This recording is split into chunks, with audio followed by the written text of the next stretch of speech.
रूस ने कैंसर के खिलाफ लड़ाई में एक ऐतिहासिक कदम उठाते हुए mRNA तकनीक पर आधारित पहली वैक्सीन तैयार कर ली है। Federal medical and biological agency प्रमुख वेरोनिका स्कॉत्सोवा ने कहा कि रूसी एंट्रोमिक्स कैंसर वैक्सीन अब इस्तेमाल के लिए तैयार है। mRNA बेस्ड इस वैक्सीन ने सभी प्री क्लिनिकल टेस्ट को सफलतापूर्वक पार कर लिया है, जिससे इनकी सुरक्षा और प्रभावशीलता साबित हुई और इस वैक्सीन का प्रारंभिक लक्ष्य कोलोरेक्टल कैंसर होगा।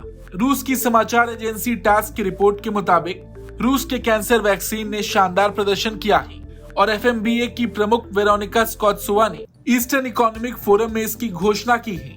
आपको बता दें, इस वैक्सीन के परीक्षण में ट्यूमर के आकार में गंभीर कमी देखी गई, ट्यूमर के विकास में रोक लगी, मरीज के जीवन दर में वृद्धि के संकेत मिले हैं। वेरोनिका स्कॉत्सोवा ने कहा कि वैक्सीन कई सालों की रिसर्च का परिणाम है, जिसमें से पिछले 3 साल सिर्फ प्री क्लिनिकल स्टडीज में गई और ये वैक्सीन प्रयोग के लिए तैयार है और वैज्ञानिक सरकारी अप्रूवल का इंतजार कर रहे हैं। ये जो वैक्सीन तैयार की गई है, ये केवल कोलोरेक्टल कैंसर तक सीमित नहीं रहेगी। FMBA की टीम ग्लियोब्लास्टोमा यानी कि ब्रेन कैंसर और ऑक्यूलर मेलानोमा यानी कि आंख के कैंसर के लिए भी mRNA वैक्सीन विकसित कर रही है, जो अब एडवांस स्टेज में है। ये mRNA तकनीक शरीर की प्रतिरक्षा प्रणाली को ट्यूमर के खिलाफ सक्रिय कर उसे खत्म करने की क्षमता देती है। एक तरह से ये बॉडी की अपनी इम्यूनिटी को कैंसर से लड़ने के लिए ट्रेन करती है।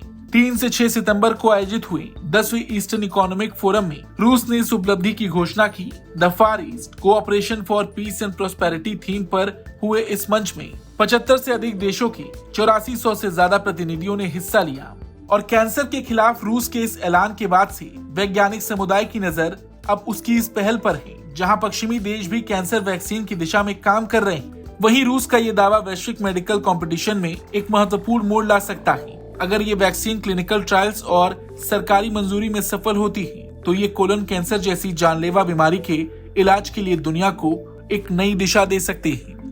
रूस की इस घोषणा पर आपका क्या कुछ कहना है, कमेंट करके जरूर बताएं।